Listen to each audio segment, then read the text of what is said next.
Boa tarde. Hoje, sexta-feira, 11 de outubro de 2013, o RN Acontece está começando na tela da Band. Encapuzados matam um e deixam o outro baleado no centro de Macaíba. Falta de linhas de transmissão ameaça parques de energia eólica no Nordeste. PSB vai escolher a chapa que vai concorrer à presidência da República apenas em 2014. Eduardo Campos cumpre a agenda política em Mossoró. O deputado federal Henrique Eduardo Alves, presidente da Câmara dos Deputados, é o entrevistado desta sexta-feira. Agora, no RN Acontece.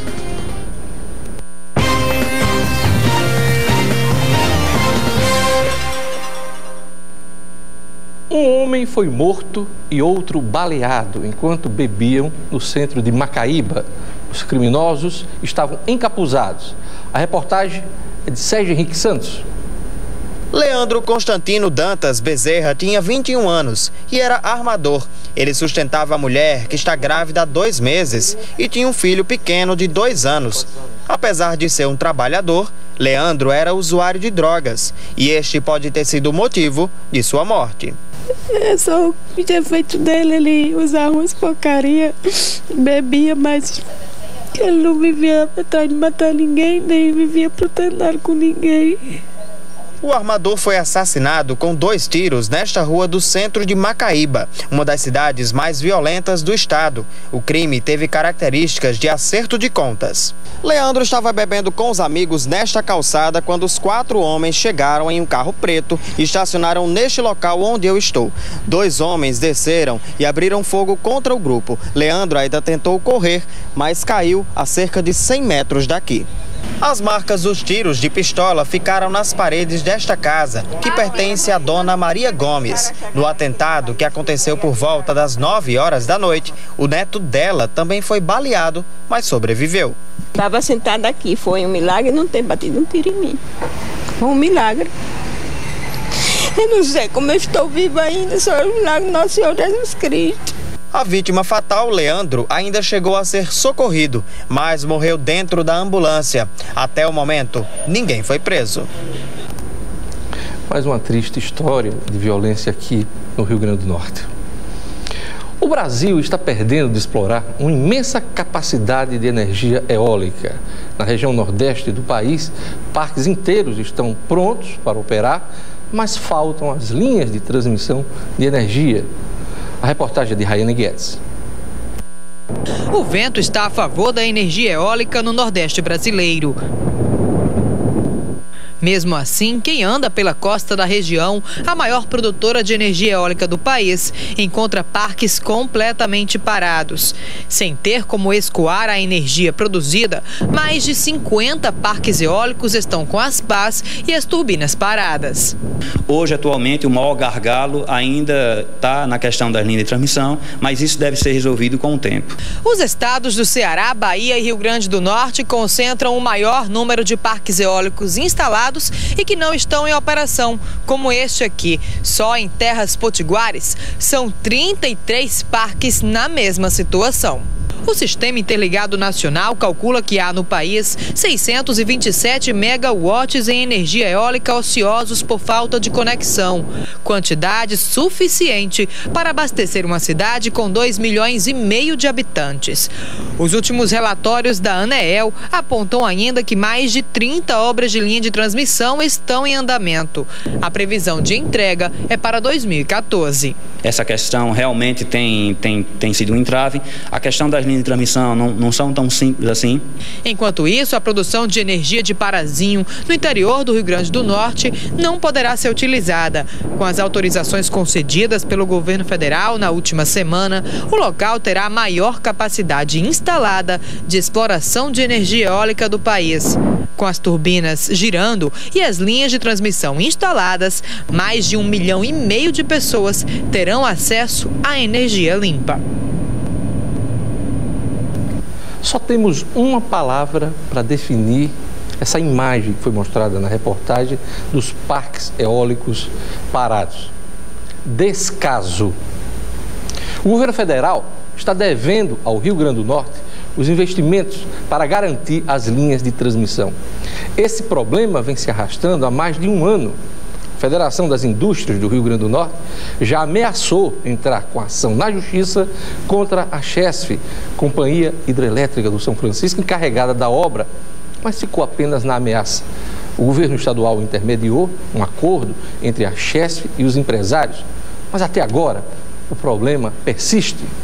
O Rio Grande do Norte já andou perdendo parques para o Maranhão, terra de José Sarney e, coincidentemente, do Edson Lobão, ministro das Minas e Energia. Se o Rio Grande do Norte não abrir o olho e brigar pelas linhas de transmissão, o vento aqui vai continuar soprando forte, mas sem nenhuma serventia. Só vai servir para assanhar o cabelo. 5 dias depois de anunciar a união para a corrida presidencial de 2014, os pré-candidatos Marina Silva e Eduardo Campos se encontraram ontem em São Paulo, buscando apoio para os palanques regionais. E desconversaram quando a pergunta é sobre o candidato para a eleição. O PSB, Partido Socialista Brasileiro, deve escolher a chapa que vai concorrer à presidência da República apenas em 2014. A informação foi divulgada pelo governador de Pernambuco, Eduardo Campos, em entrevista coletiva ao lado da mais nova afiliada à legenda, Marina Silva. A reportagem é de Sérgio Gabriel. Eles estão juntos há menos de uma semana e garantem a união é a prova de ciúmes e intrigas. Aqueles que querem o povo fora da política em 14, a sociedade sem ter opção, eles quebraram a cara. É o esforço de quebrar essa velha política, mas no começo pode ser entendido como uma jogada. Eduardo Campos tem um partido organizado com parlamentares e governadores. Marina Silva exibe a popularidade que a coloca como segunda colocada nas pesquisas eleitorais.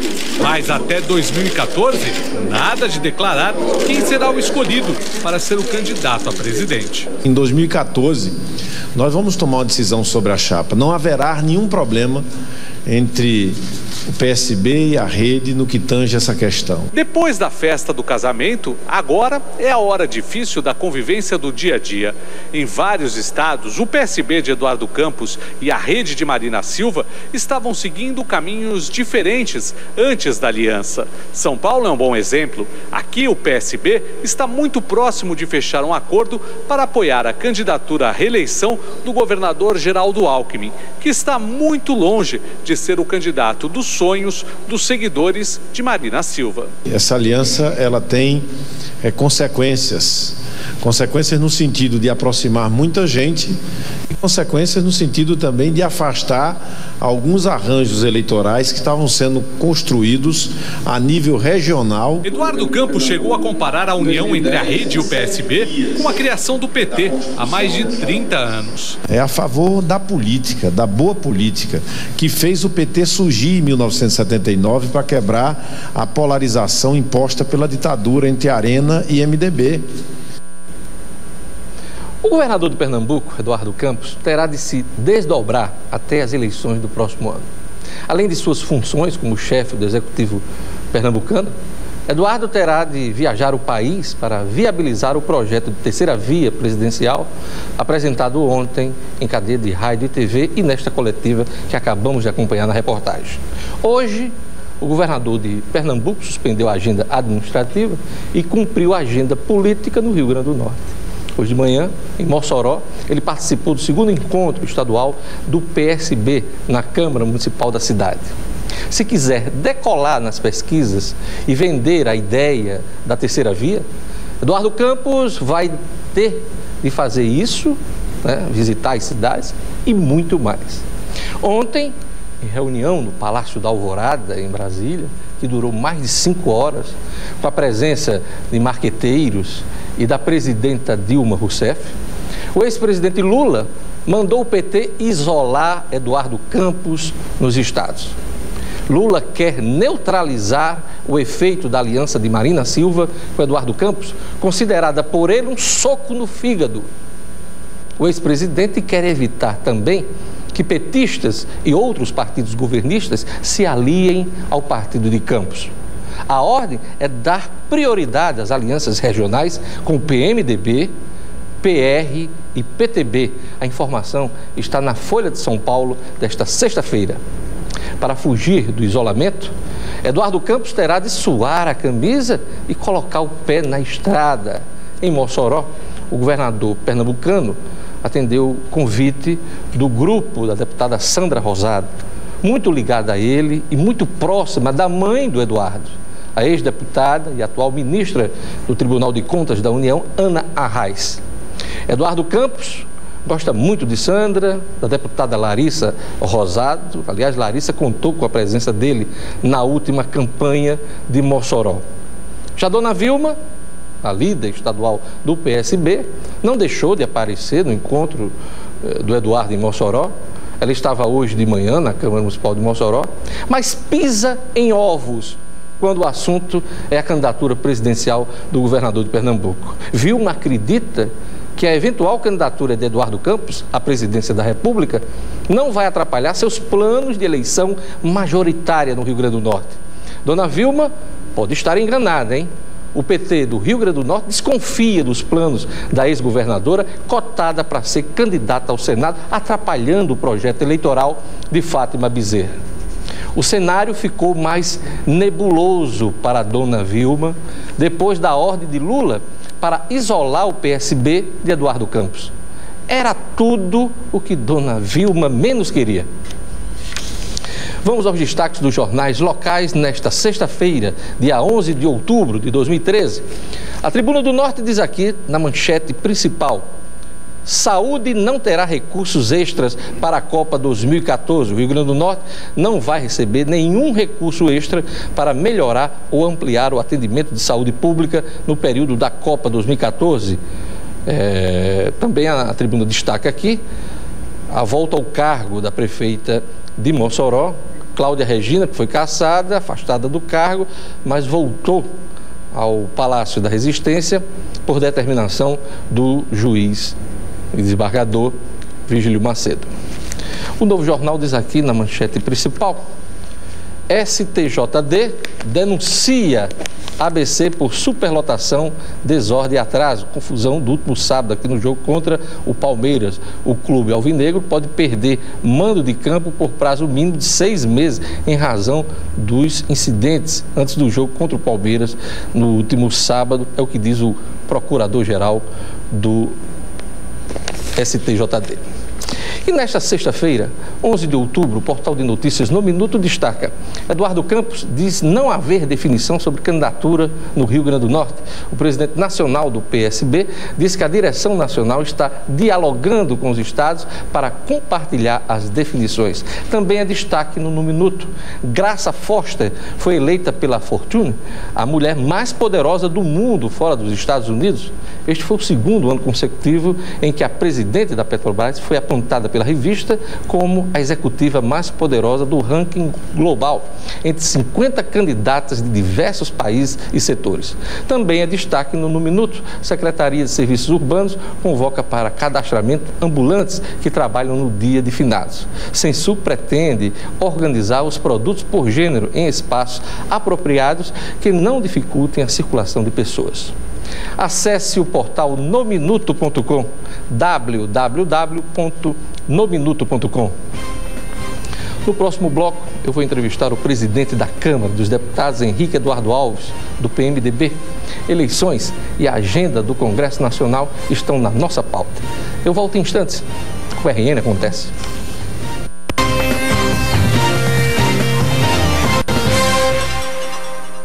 O PMDB rompeu com a governadora Rosalba Ciarline e passou a falar em candidatura própria ao governo nas eleições do próximo ano.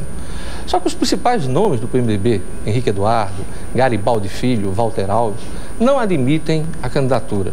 Os prefeitos do PMDB querem o nome da sigla e os aliados esperam o PMDB para compor as chapas majoritária e proporcional.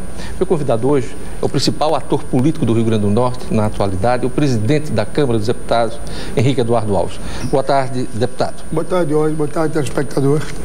Como é que o senhor e os demais que fazem parte da executiva estadual do PMDB estão lidando com esta pressão dos prefeitos do partido de ter um candidato próprio da sigla? Olha, é uma pressão boa essa, né? Se todo tipo de pressão fosse esta, ou seja, uma candidatura do PMDB majoritária, isso mostra que o partido está com vontade, está com disposição, tem consciência das suas possibilidades, hoje da força do PMDB a nível do Rio Grande do Norte e a nível do Brasil. Portanto, acho que é uma pressão legítima, saudável, e na hora própria vamos decidir qual vai ser o candidato do PMDB ao governo do Estado. O senhor Garibaldi, em inúmeras entrevistas ao longo das semanas, tem falado em candidatura própria, mas a expectativa é um nome. O senhor é candidato? Não, eu não serei candidato, embora quem não fique honrado com a lembrança do seu nome, porque hoje eu acho que eu alcancei, Jorge, um espaço nacional importante para o Rio Grande do Norte em qualquer governador que esteja aqui. Eu acho que é um espaço que nós temos hoje nas relações nacionais, de conhecimento, de relações, e que vai ajudar o Rio Grande do Norte em qualquer momento, seja agora, seja daqui a 4 anos, daqui a 10 anos. Então, eu acho que esse espaço eu deveria preservar para que ele não ficasse vazio de novo. Por isso, eu vou à reeleição do deputado federal, buscar mais uma vez a confiança dos norte rio-grandenses e, naturalmente, vamos buscar outra alternativa que o partido vai encontrar certamente. O senhor disse que não é candidato, que o projeto é a reeleição à Câmara Federal, mas compra uma agenda pesada hoje no Estado e dando a entender que pode abraçar um projeto majoritário. Aliás, é isso que acredita, por exemplo, o deputado Nélter Queiroz, que chegou a lançar o senhor no último encontro do partido. O que é que o senhor tem a dizer? Mas Nélter faz por teimoso que ele é, né? Eu já disse a ele que não seria, e é uma razão lógica que eu apresento, o Diógenes.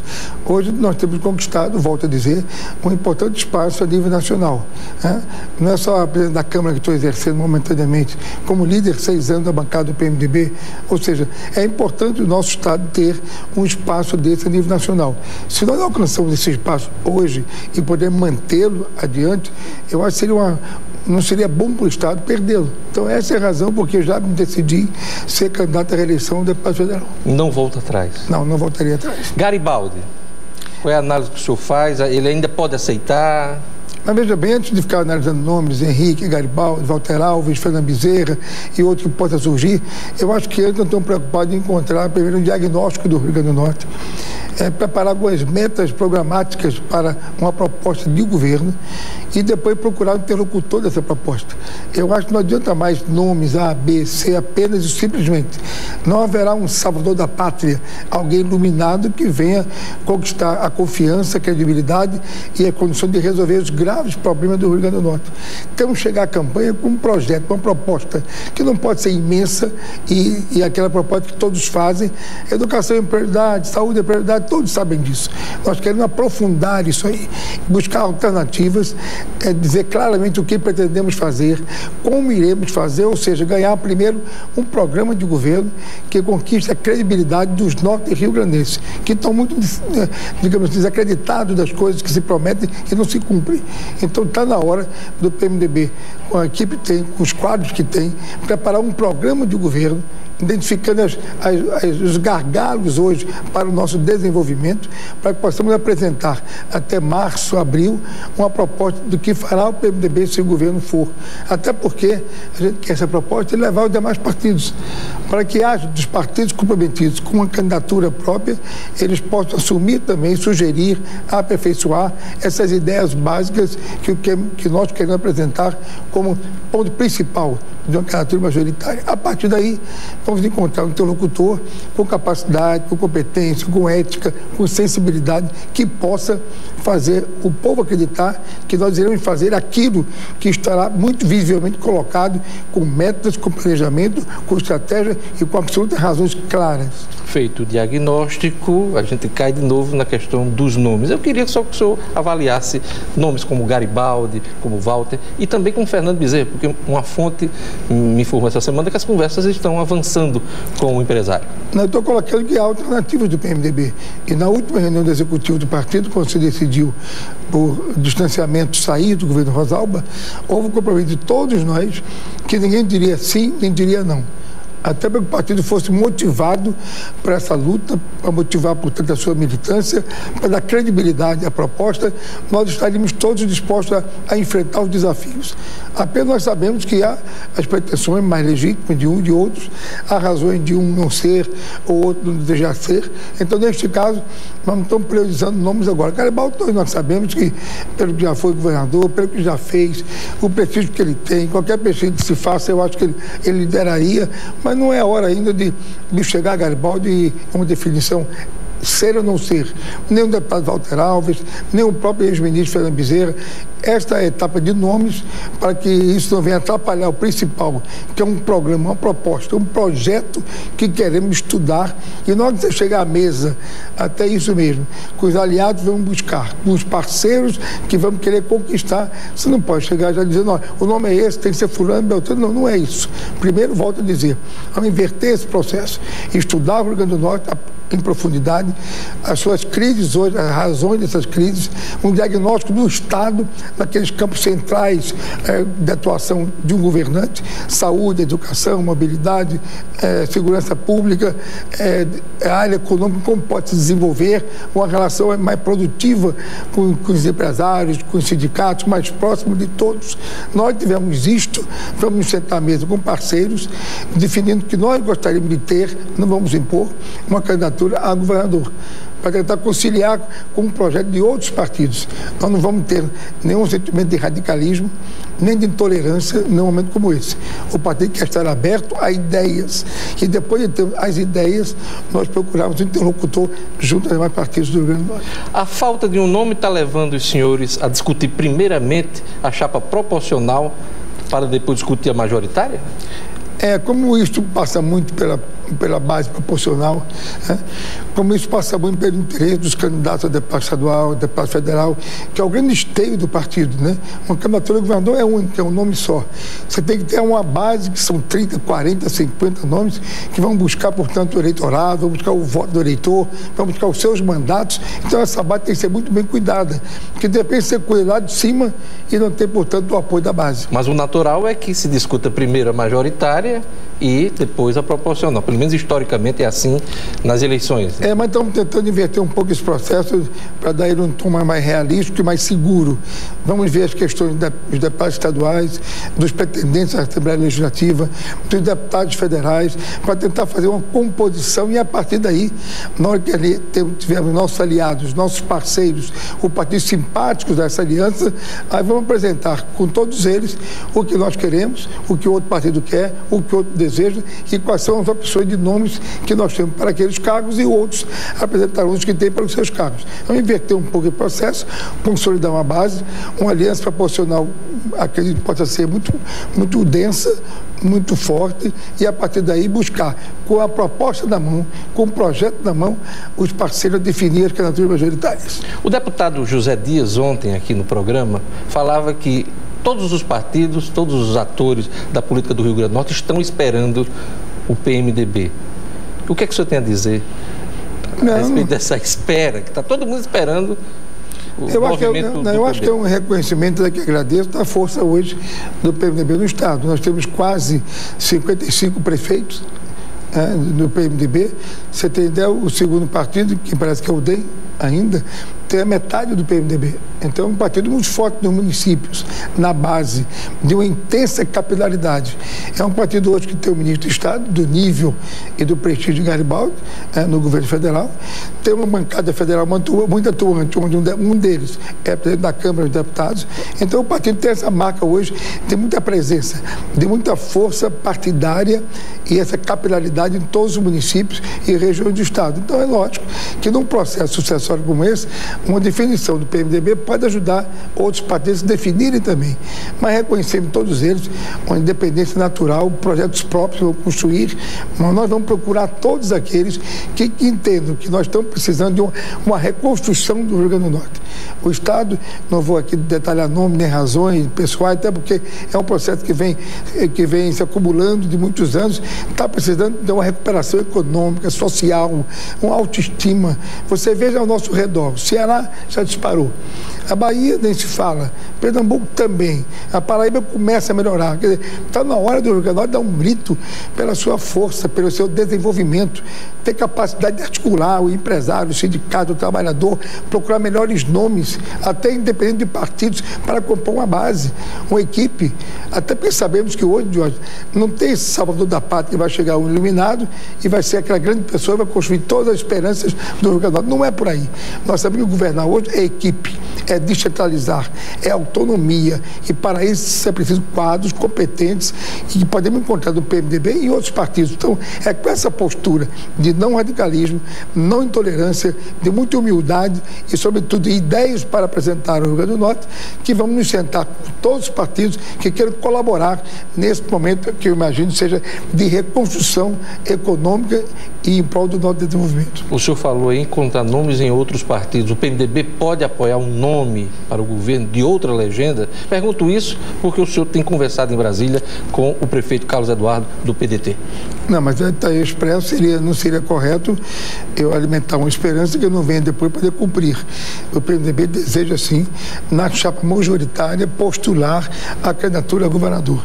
Eu acho que essa é a postulação de toda a base do PMDB. Então, essa é a pretensão para a qual levaremos à mesa de discussão com muita humildade, com muito realismo aos demais partidos que queiram se somar em todo um projeto, volto a dizer, que terão ideias básicas formuladas pelo PMDB, mas que receberão contribuições, colaborações, aperfeiçoamento dos outros partidos que vão finalizar essa proposta. Depois do rompimento com o Rosalvo, o senhor já sentou, o senhor Garibaldi, já sentaram para conversar com os partidos?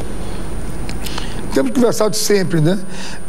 Até porque é natural, o Estado vive muita política, até parece do Rio Grande do Norte, de quem chega aqui vai pensar que a eleição é agora em novembro, dezembro. Mas vocês só falam em eleição. Mas vocês que provocam. O político sempre fala em eleição. Eu estou aqui num programa de televisão, há 3, 4, 5 minutos, você só me fala em eleição do governador. Quando é outubro do próximo ano. Então, eu acho que essa é natural, esse processo político, não é só aqui, mas nós queremos retardar um pouco essa questão de nomes, até para que isso não possa ser um empecilho. Na hora que um partido já vem como carro-chefe, candidatura de fulano, tem que apoiar Cicrano, você limita a capacidade de dialogar. O PMDB não quer impor. Volto a dizer, já passou o momento de um PMDB lá atrás, radical, com dificuldade de relacionamento. Hoje não. O partido está aberto a conversar com quem queira, primeiro, discutir o Rio Grande do Norte. Como podemos ajudar o Estado a buscar um desenvolvimento sustentável, claro, consistente, porque está na hora do Estado buscar a sua oportunidade. Antes de falar da corrida presidencial, deputado Henrique Eduardo Alves, eu queria um comentário do senhor para o momento de crise aqui no Rio Grande do Norte, institucional, porque há inclusive uma queda de braço dos poderes em torno do orçamento. O que é que o senhor tem a falar? Houve atraso de folha de pagamento? O que é que o senhor tem a dizer a respeito da crise no governo de Rosalvo? O governo que o senhor e o PMDB estavam apoiando até recentemente. Eu dou apenas só um exemplo. Eu acho que o processo foi mal conduzido, está sendo mal conduzido. Eu dou apenas um exemplo claro do que poderia ser diferente. Nós fizemos uma proposta ao governo Rosalvo, no início desse ano, de criarmos um conselho político.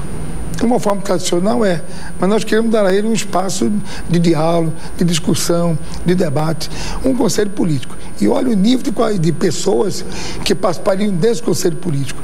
Não eram novatos querendo buscar coisas, descobrir coisas, querendo cargos, nada disso.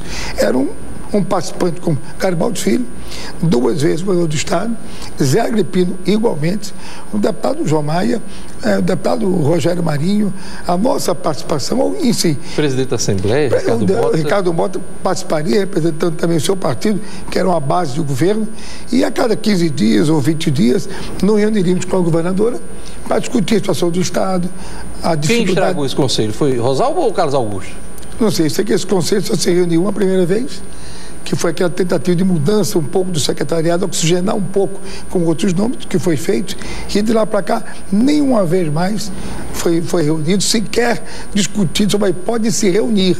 Ou seja, as coisas foram se agravando, a crise foi se agravando, nós não tínhamos informações detalhadas, não tínhamos nenhum tipo de informação mais profunda, até para poder ajudar. Eram conversas isoladas, momentâneas, pontuais, mas nós queríamos discutir o Estado do Rio Grande do Norte a cada 15 dias. A situação é essa, a dificuldade dificuldade é essa. A questão agora da crise com o judiciário, eu tenho certeza, se o governador tivesse formado um grupo de trabalho, o ex-governador Zé Agripino, Garibaldi, eu poderia ajudar a tentar mediar com os demais poderes e levar a ela uma solução consensual, até para se poupar como governante de ter que tomar esta ou aquela atitude que atenderia ou não.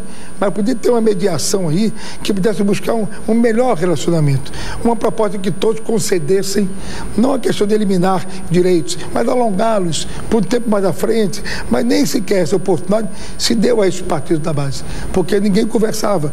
Um governo que se fechou, que não se deu essa oportunidade. Eu lamento muito, porque eu acredito que a governadora é uma pessoa boa, uma pessoa honesta, uma pessoa humilde, com características importantes para liderar um processo, mas faltou esse sentido maior de discutir, de debater, de agregar, de chamar, e tantos que queriam se oferecer a isso, mas lamentavelmente não houve essa oportunidade. Depois do rompimento, ela chegou a declarar à imprensa que ficou decepcionada com o PMDB. O que é que o senhor tem a dizer? Eu só acreditei na declaração porque eu li as piadas em algum lugar, mas me custa crer em que a governadora pense no íntimo isso, que ela sabe, e todo o jornal testemunha do esforço do PMDB esse tempo todo. O meu, pessoalmente, aqui quando trouxemos aqui apresentar Dilma, várias obras importantes do Estado por nós encaminhado por Garibaldi, pela bancada federal. Então o PMDB acho que foi uma declaração infeliz, mas é uma coisa menor que já passou. Acho que ela tem que pensar agora é como ajudar o Rio Grande do Norte. A situação está difícil, está se agravando, é a reclamação de todos os segmentos e nós queremos ajudar o Estado do Rio Grande do Norte. Por isso que o PMDB, independente de ter saído do governo, de estar hoje distante do governo, se coloca sempre à disposição da governadora para o que for preciso fazer para ajudar o Estado que está precisando de unir os seus melhores quadros, suas melhores inteligências, suas melhores energias para o Estado ter realmente um momento novo, criar um caminho novo, que as pessoas acreditem que chegou a vez do Rio Grande do Norte. Só que está se adiando muito esse momento e acho que a eleição do próximo ano, esse vai ser o grande debate que o Estado vai ouvir e vai decidir. Deputado Henrique Eduardo Alves, eleição presidencial. Como é que o senhor recebeu, acompanhou essa aliança da ex-senadora Marina Silva com Eduardo Campos, fortalecendo aí uma candidatura de terceira via? Eu acho natural esse entendimento, né? Mas eu acho que quem mais dela se beneficiou foi a presidenta Dilma, porque todos achavam que a chance maior de um terceiro turno seriam 3 candidaturas, a da Oeste, da Marina, de Eduardo Campos. Aliás, um segundo turno, né? Que poderia levar a um segundo turno. Todos aqueles que achavam isso, de repente, devem estar repensando, porque agora só terão 2 candidaturas, do Aécio e do Eduardo Campos. Ninguém sabe como vai terminar essa aliança, mas do Aécio e Eduardo Campos. Então, eu acho que, do ponto de vista da presidenta Dilma, ficou, portanto, menos difícil, digamos assim, que ela possa decidir logo no primeiro turno. Porque você sabe que essa soma não é aritmética. Marina tem o seu conceito, tem as suas ideias, tem os seus princípios, onde, às vezes, conflita um pouco com a postura, toda a condução do governador Eduardo Campos. Então não é essa matemática, ela tinha 20, ele tinha 6, bota os 20 para aqui, fica 26. Não é assim. Essa soma é diferenciada. Então acho que nesse momento, das pesquisas, né? E nesse momento eu acho que a Dilma ela terá um adversário a menos para tentar ganhar esse primeiro turno. E o PMDB já avaliou também internamente essa questão? Eu pergunto isso porque hoje na Folha o presidente Lula disse que a prioridade do PT agora é firmar acordos com o PMDB, com o PR e com o PTB, principalmente nos estados. Olha, isolar o PSB. Bem, essa não será a postura do PMDB de isolacionismo em estados A, B ou C, até porque realidades estaduais se impõem muitas vezes nesse processo eleitoral. Muitas vezes tem uma postura nacional, mas eu cheguei em estados em que a realidade impõe um outro comportamento, outra atitude. Então o desejo de Lula não vai prevalecer nessa questão de isolar o PSB? Indiscriminadamente. Não, ele está falando da eleição nacional, no ver, de construir palanques que tenham claramente a posição de apoiar a presidenta Dilma. Eu acho que ele não está dizendo exatamente proibir o PT em alguns estados a ter uma parceria com o PSB. Eu não sei se haveria esse radicalismo dessa verticalização. Do ponto de vista do PMDB, não há o que discutir mais em relação à reeleição da presidenta Dilma. Então não vai impedir, por exemplo, o PMDB conversar com o PSB da professora Vilma de Faria aqui no estado? Não vai? Absolutamente, nem aqui no estado, nem em outro estado, porque seria fugir da realidade política e eleitoral do Brasil. O Brasil não tem essa cultura a esse ponto dessa verticalização que já houve e deixou de existir, né? Até a posição do judiciário. Então, acho que são realidades estaduais, como as municipais, diferenciadas. Agora, em relação ao projeto nacional, ninguém tem a dúvida, porque a chapa é Dilma e Michel, é PT e PMDB. Está confirmado menor dúvida. A repetição dessa chapa? Menor dúvida. Então, o povo brasileiro vai julgar o governo Dilma e Michel. PT e PMDB, esse julgamento nós vamos buscar. O PMDB tem dificuldades em alguns estados, Pernambuco, são dois Jarbas, né? Rio Grande do Sul, alguns partidos, algumas facções do partido, mas eu posso assegurar que hoje 90% do PMDB está para se engajar por inteiro na reeleição da presidenta Dilma. Os municípios, deputado, mudando um pouquinho de assunto, vamos falar um pouco da crise. Vamos sair da eleição? Por enquanto, daqui a pouco a gente volta. Os municípios estão quebrados, né? Inclusive tem um movimento marcado agora para o final do mês de outubro aqui no Rio Grande do Norte, SOS Municípios. E a grande questão é o Pacto Federativo. Eu lembro que o senhor, quando assumiu a presidência da Câmara, juntamente com o presidente do Senado, Renan Calheiros, chegou a chamar governadores e prefeitos para discutir o Pacto Federativo. Mais uma vez, não conseguiu avançar nessa questão? Eu sou de um tempo, Jorge, você também, em que os municípios eram chamados os prêmios pobres da nação. Hoje não são mais prêmios pobres, são paupérrimos. A situação municipal pode ser do norte, do nordeste, do sul, do centro-oeste, é toda essa. É falimentar os municípios. Eu tenho a impressão que esse pacto federativo, essa federação nova que temos que rever, eu acho que terá que acontecer logo, não digo no ano eleitoral, que é impossível. E por que não aconteceu neste ano? Porque o processo eleitoral, lamentavelmente, ele se antecipou e dificultou essa relação mais republicana. Está vendo como a gente vive um processo eleitoral já, a fase de pré-campanha? Sim, mas negativo. Então, o que for negativo não quero estimular. Eu acho que o processo eleitoral antecipado dificultou uma relação melhor, um diálogo melhor para esse pacto federativo. Mas o futuro governante, seja Dilma, que eu espero que seja, ou um outro, terá como item 1 da sua pauta um novo pacto federativo, uma nova federação, onde os municípios tenham mais poder, mais participação, melhor orçamento, mais autonomia, porque é lá onde mora o cidadão, onde ele vive. Quando ele tem uma dificuldade, seja de que nível for, ele não vai procurar o governador primeiro, nem da República segundo. É o município, é o prefeito que ele procura logo para resolver. Aí o prefeito não pode resolver, não tem recurso, não tem orçamento, não tem poder, não tem direitos para isso. O que ele faz? Aí lá vai o prefeito e traz para o governador. O governador já combalido por demanda de todos os municípios, não tem condição de resolver também. Aí copa também na República, governo federal. Esse processo atrasa, alonga as soluções, encarece, portanto, os custos. Esse é um processo contra o Brasil que nós queremos. Então nós queremos, logo no início do novo governo, que essa seja uma pauta prioritária para se resolver um novo pacto federativo, refundar uma federação que está profundamente distorcida. Mas, deputado, os prefeitos querem avançar nessa discussão agora, até porque este movimento aqui no final do mês, aqui, um dos pontos é o Pacto Federativo e também o aumento lá do percentual, no percentual do FPM. Essas questões não vão ser atendidas, quer dizer... Pois é, bem, aumenta... Eu digo no curto prazo. Até o seu gesto diz bem, é uma questão do FPM, que é uma coisa pontual, sabe, que pode socorrer uma emergência. Mas nós temos que discutir o Brasil do futuro. E isso passa pelo fortalecimento do município. Onde mora o cidadão, onde vive a sua família, tem que haver uma mudança completa nesse novo pacto federativo. Prestigiar o município, valorizar o Estado e a nação reduzir esses plenos poderes que tem hoje. Que não adianta, só faz sufocar a nação, só faz sufocar o governo federal. Depois eles reclamam que os prefeitos vão para lá, que os deputados pedem isso, aquilo. Lógico, porque não tem condições aqui, em termos orçamentários, em termos financeiros, em termos econômicos, de socorrer o município, socorrer. Nós nós temos que nos socorrer lá de cima.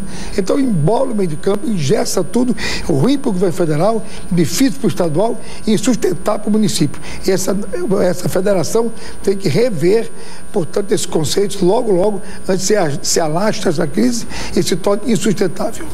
Antes de assumir a presidência da Câmara dos Deputados, durante o processo, o senhor se comprometeu com os parlamentares da sua Casa Legislativa na aprovação do orçamento impositivo. Como é que está essa questão no Congresso Nacional?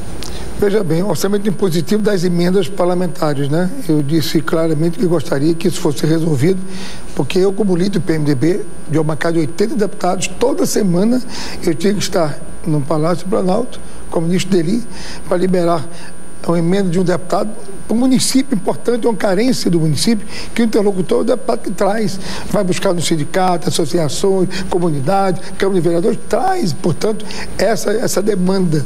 Só que isto terminou se tornando um toma lá da cá. O deputado dizia, eu só voto tal matéria se tiver o meu pleito do município atendido. Aí o governo dizia, eu só atendo se o deputado votar tal com a matéria, ou seja... Aí virava um balcão de negócio. Era humilhante para um e para outro.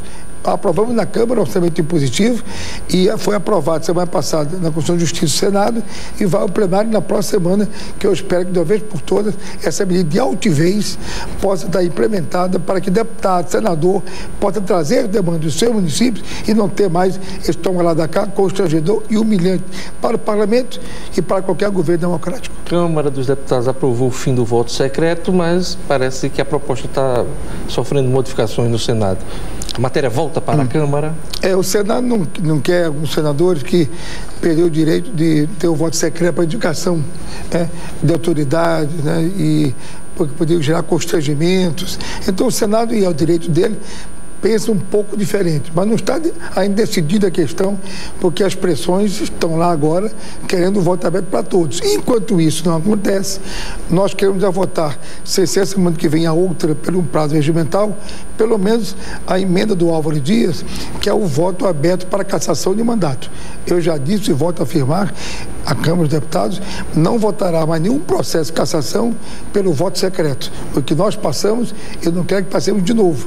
Então, cassação de mandato, por qualquer motivação que ela venha, eu não vou colocar em pauta mais com o voto secreto. Então, vamos aprovar, enquanto não decide o Senado, pelo menos um voto aberto para a cassação de mandato. Mas eu espero que esse mais amplo, mais aberto, possa ser examinado ainda pelo Senado Federal no mês de outubro. Maioridade penal, como é que está essa discussão? Sobre o deputado Luiz Almir lhe entregou 40 mil assinaturas favoráveis aí à redução dessa maioridade penal. Como é que está essa discussão na Câmara? Na Câmara tem mais de 20 projetos nesse sentido. Tratando desse assunto. Mas do jeito que tem 20 a favor, deve ter 20 também contra. Eu não sei se é o caminho. E qual é a Você condução? Baixar a maioridade, aí amanhã esses menores são usados pelos maiores, aí você vai abaixo, eles vão usar os menos ainda. Você baixa a maioridade, daqui a pouco vão buscar os menos ainda para serem utilizados também. Eu acho que essa solução radical eu não entendo como a melhor no momento. Manifestações de rua, elas voltam com força. Tivemos aí episódios recentes de violência em São Paulo, Rio de Janeiro, em torno da greve dos professores. Como é que o senhor está encarando as manifestações de rua? A manifestação de rua, nós temos naquela casa que eu presido todo dia. Todo dia passo naquela casa 3, 4 mil pessoas, faz parte do processo democrático. Os que vieram no mês de junho, num bom sentido, para sacudir todo esse processo. É muito bom cada um de nós passar por essa revisão de conceitos, ver onde erramos, para errar menos, onde acertamos, acertar mais. Então, é muito bem-vindo de forma ordeira, democrática. O que está acontecendo no Rio de Janeiro extrapola qualquer razão e racionalidade. Lá virou um jogo pessoal, mais político do que racional. Não é por esse caminho, sim. Você veja que a direta já, a questão do impeachment do Collor, a Constituinte, tudo isso era o povo nas ruas. Deu resultado por quê? Porque tinha ordem, tinha respeito, tinha consciência, tinha uma pauta. Então é essa manifestação que nós respeitamos. Hoje o senhor estará em cadeia de rádio e TV nacional, comemorando aí os 25 anos da Constituição. Qual é a mensagem principal que o senhor vai levar à nação hoje? E mostrar ao Brasil o que é a Câmara dos Deputados. É a verdadeira casa do povo brasileiro. Eu quero dizer aqui que lá naquela casa estão 503 parlamentares, todos eles eleitos pelo voto popular. se alguns erram, não se comportam direito, a hora de mudar é na hora da eleição. Mas todos que estão lá tiveram o voto popular. Portanto, é a casa, do ponto de vista da consciência, mais legítima, mais representativa. E que muitas vezes pessoas à distância não conhecem, porque tem uma fotografia da segunda-feira, o plenário vazio. Então, precisa conhecer o trabalho daquela casa. Então, hoje, eu vou mostrar às 20 horas e 25 minutos um pouco do que é a Câmara dos Deputados, a Casa do Povo Brasileiro, ao seu julgamento, à sua crítica, para que a gente possa afinar cada vez mais o discurso com a prática do nosso comportamento, das nossas atitudes. Eu gostaria de agradecer a presença do deputado federal Henrique Eduardo Alves, presidente da Câmara, aqui no nosso programa. Obrigado, Henrique. Parabéns pelos 25 anos de Constituição, você que fez parte da Constituinte, e também parabéns pelo casamento recente, né? Casou recentemente com a jornalista Laurita Arruda. Vida nova. Parabéns para você e para a Laurita também. Muito obrigado, Jorge. E a você, telespectador, todo o respeito, e fique certo que o PMDB, o que passou no passado de radicalismo, de intolerância, isso aí é página virada. Nós queremos hoje maturidade, responsabilidade e diálogo com todos os segmentos do Rio Grande do Norte. A gente vai ficando por aqui, eu volto na segunda-feira com o RN Acontece, vocês vão ficar agora com Band e Mulher. Até segunda, bom final de semana.